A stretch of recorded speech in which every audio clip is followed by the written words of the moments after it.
In a world now focused on the material and tangible, the majority of humans have no real understanding of their soul or divine nature, and yet the soul is what the physical body is built around. Or to understand our soul in a more simplified way, we can think of the body as the biological container of the soul, and the mind as being seated in the soul. The divine Pymander by Hermes Mercurius Trismegistus states, God is in the mind in the soul in the matter, all things by eternity. All this universal body, in which are all bodies, is full of soul, the soul full of mind, and the mind full of God. Paracelsus also describes the soul and its material container as such. The power of sight does not come from the eye, the power to hear does not come from the ear, nor the power to feel from the nerves. It is the spirit of man that sees through the eye, and hears with the ear, and feels by means of the nerves. Wisdom and reason and thought are not contained in the brain, but they belong to the invisible spirit which feels through the heart and thinks by means of the brain.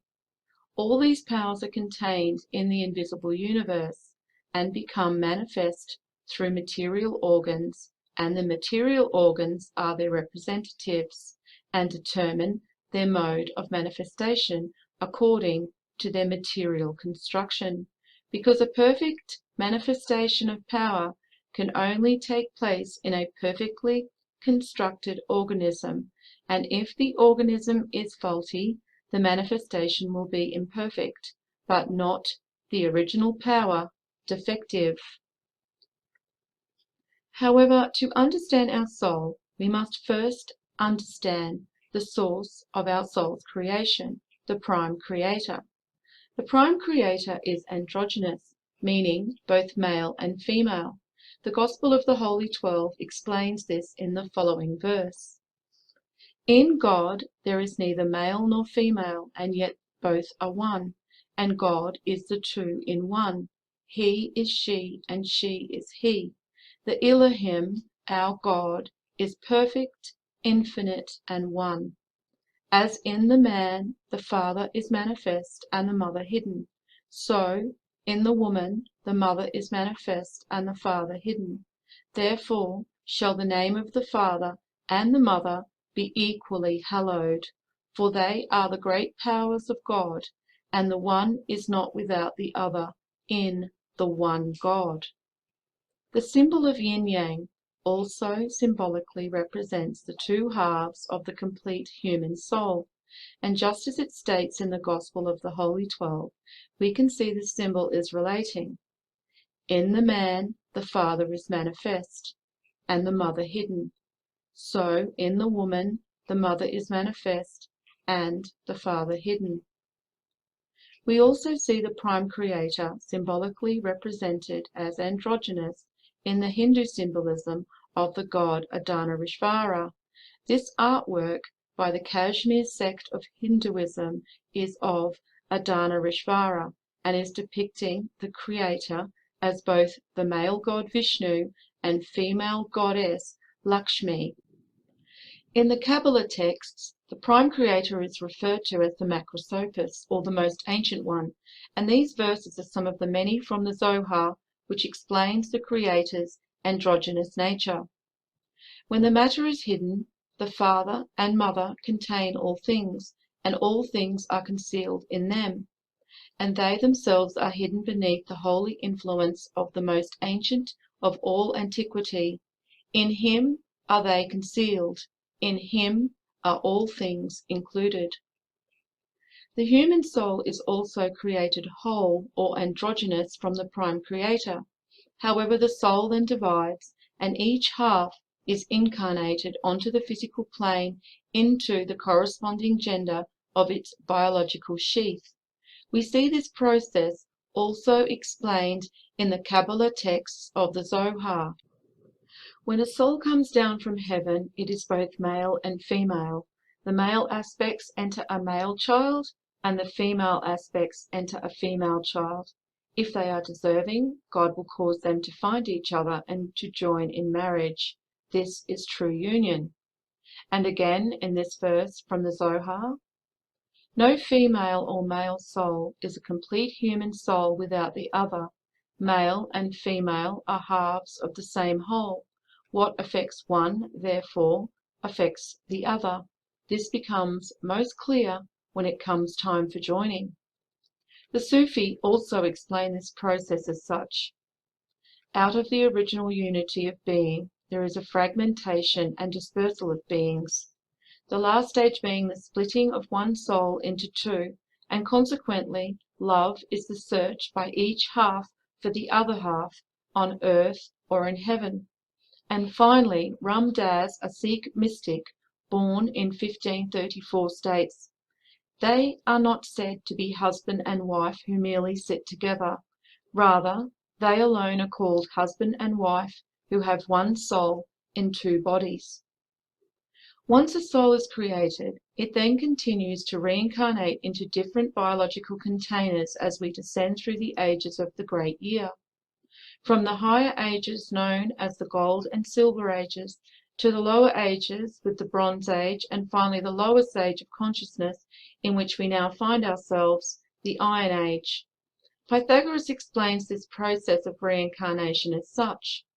Souls never die, but always on quitting one abode pass to another. All things change, nothing perishes. The soul passes hither and thither, occupying now this body, now that.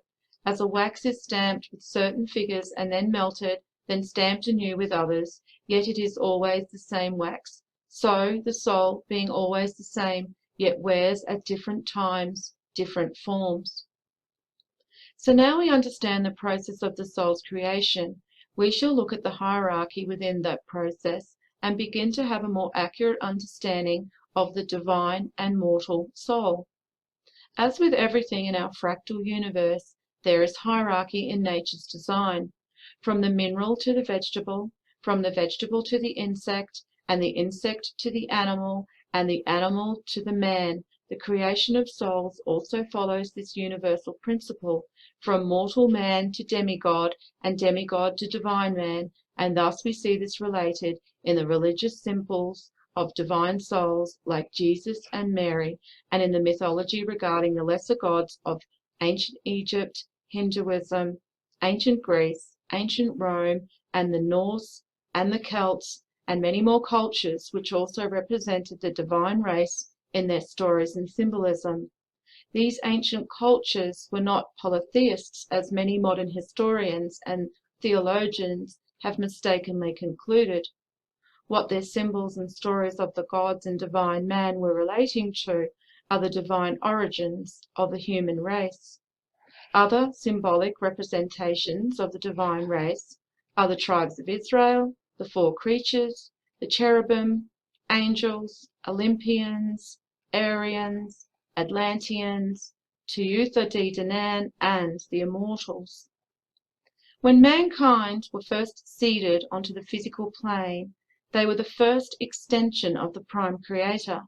They were unlike mortal men because they were the direct extension of the Creator, and their souls were divine and therefore immortal. We see the seeding of the first divine male and female symbolized in the creation story of Adam and Eve. In this symbolic depiction of Eve being created from the rib of Adam, she is shown with a rounded belly, symbolizing the Christ child or demigod who was seeded in her womb upon her soul's creation.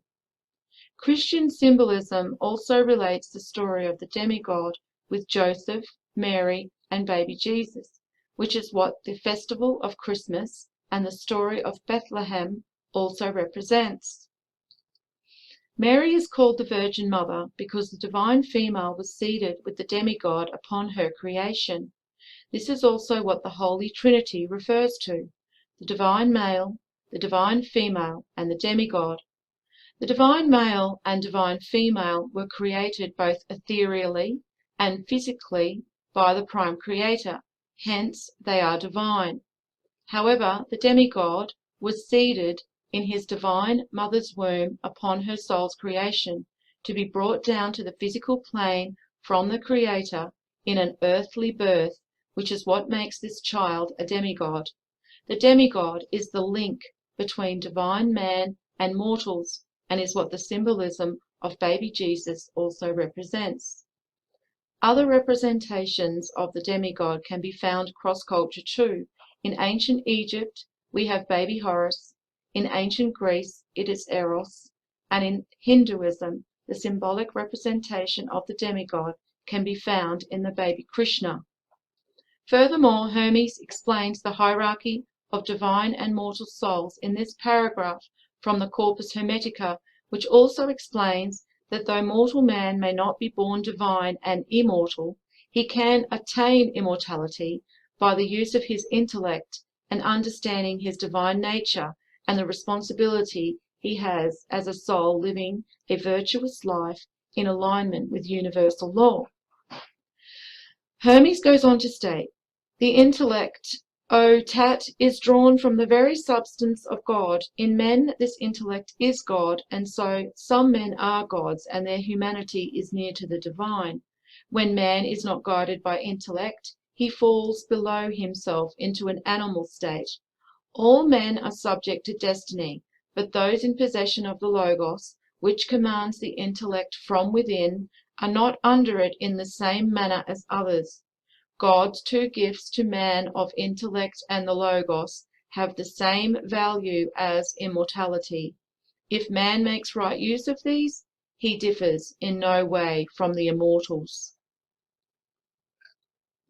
While all souls, both divine and mortal, are continually incarnated throughout the ages of the great year, the immortality of a mortal soul can only be attained at the end of the great year, at which time the actions of all souls throughout their incarnations through the ages will be assessed, and the weight of their soul will deem them as either contributing to creation or working to destroy it by living out of alignment with universal laws. This organic process of the weighing of a soul also determines where a soul will be placed in the ethereal plane in between incarnations. The lighter a soul's weight, then the higher it will be placed on the ethereal planes, hence the symbolism of heaven and hell. However, at the end of the great year cycle, this process will determine the immortality of a mortal's soul. The Egyptian texts of the Bronze Book state, God will not destroy the transgressor of his law, for he will destroy himself. Each man ultimately decrees his own fate and receives his reward or punishment according to the law. What this means is that universal law, or the divine laws of God, are set in stone. So it is each soul who decrees his own fate by either living in alignment with those laws or not. There are two ways a mortal soul can achieve immortality, and this is by either living a pious and virtuous life in service to mankind, motivated by kindness, or through the seeking and attainment of divine truths. This is why at the beginning of the Gospel of Thomas, the first verse states, whoever discovers the interpretation of these sayings will not taste death. Seneca the philosopher also goes on to explain the importance of seeking out the truth of our divine nature and not allowing ourselves to be caught up in the illusion that is the material world. Why is it that folly holds us with such an insistent grasp? Is it primarily because we do not combat it strongly enough, because we do not struggle towards salvation with all our might? Secondly, because we do not put sufficient trust in the discoveries of the wise and do not drink in their words with open hearts, we approach this great problem in too trifling a spirit. But how can a man learn in the struggle against his vices an amount that is enough in the time which he gives to learning is only the amount left over from his vices? None of us go deep below the surface. We skim the top only, and we regard the smattering of time spent in the search for wisdom as enough to spare for a busy man. This is why it is important to understand that as souls we exist in a cycle called the Great Year. In this cycle, there are higher ages in which we have more access to the Christ light, or Holy Spirit, which is also sometimes referred to as manna from heaven. Just like the tides of the ocean ebb and flow, so does the ether, which is the medium that carries the Holy Spirit or manna to the physical plane. When the ether and Christ light recedes in the lower ages, we sink further into matter and forget our divine nature, and divine man slowly loses his godlike appearance and superior abilities, and eventually no difference can be found between a divine man and a mortal man. This is why in Hebrews 13:2 we are warned to treat all who we meet with kindness, regardless of their status or wealth. Do not neglect to show kindness to strangers, for in this way some, without knowing it, have had angels as their guests.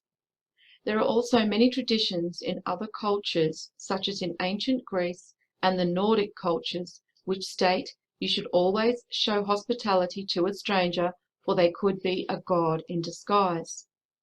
This is symbolic for the inability to differentiate between a god and a mortal man in the lower ages. But as we are also told, all truths will be known, and everything hidden will be revealed, and when that time is upon us, it will matter how we treated those around us, even if they didn't appear to have an important status in society or be wealthy. In fact, Corinthians 1 verses 26 to 29 tells us that the divine man is likely to appear of less importance by worldly standards than others. For consider your calling, brothers. Not many of you were wise according to worldly standards. Not many were powerful. Not many were of noble birth. But God chose what is foolish in the world to shame the wise. God chose what is weak in the world to shame the strong. God chose what is low and despised in the world, even things that are not, to bring to nothing things that are, so that no human being might boast in the presence of God. We also see this relayed in the verses from the Gospel of Philip. No one will hide a large valuable object in something large, but many a time one has tossed countless thousands into a thing worth a penny. Compare the soul. It is a precious thing, and it came to be in a contemptible body. When the pearl is cast down into the mud, it becomes greatly despised, nor if it is anointed with balsam oil will it become more precious, but it always has value in the eyes of its owner. Compare the sons of God. Wherever they may be, they still have value in the eyes of their Father. Plato also relays the story of the divine man sinking into matter and forgetting himself in the story of the Atlanteans, who are symbolic for the divine race. For many generations, as long as the divine nature lasted in them, they were obedient to the laws, and well affectioned towards the God whose seed they were, for they possessed true and in every way great spirits. However, the Atlanteans became corrupt when the divine portion began to fade away and became diluted too often and too much with the mortal admixture, and the human nature got the upper hand. They then, being unable to bear their fortune, behaved unseemly, and to him who had an eye to see, grew visibly debased. The symbol of the angel can also refer to divine man, and fallen angels are symbolizing his fall into the lower ages when he too forgets himself. Plotinus also goes on to describe this forgetting of our divine nature and connection to our Creator in this verse from the 6 Enneads. What can it be that has brought the souls to forget the Father, God, and, though members of the divine and entirely of that world, to ignore at once themselves and it? The evil that has overtaken them has its source in self-will, in the entry into the sphere of process, and in the primal differentiation with the desire for self-ownership. They conceived a pleasure in this freedom and largely indulged their own motion. Thus they were hurried down the wrong path, and in the end, drifting further and further, they came to lose even the thought of their origin in the divine. A child, wrenched young from home, and brought up during many years at a distance will fail knowledge of its Father and of itself. The souls, in the same way, no longer discern either the divinity or their own nature. Ignorance of their rank brings self-depreciation. They misplace their respect, honouring everything more than themselves. All their awe and admiration is for the alien, and clinging to this, they have broken apart as far as a soul may, and they make light of what they have deserted. Their regard for the mundane and their disregard of themselves bring about their utter ignoring of the divine. Admiring pursuit of the external is a confession of inferiority, and nothing thus holding itself inferior to things that rise and perish, nothing counting itself less honourable and less enduring than all else it admires, could ever form any notion of either the nature or the power of God. What I have endeavoured to do in this video is share study notes with other students of the mystery teachings, as well as open the door for those who are interested in seeking out an understanding of this ancient knowledge. However, it is for each student to step through that door and find the truth for themselves. Nobody can give anybody else the truth. It is something each of us must find for ourselves by investigating this subject further, using our own intellect, and more importantly, trusting in it.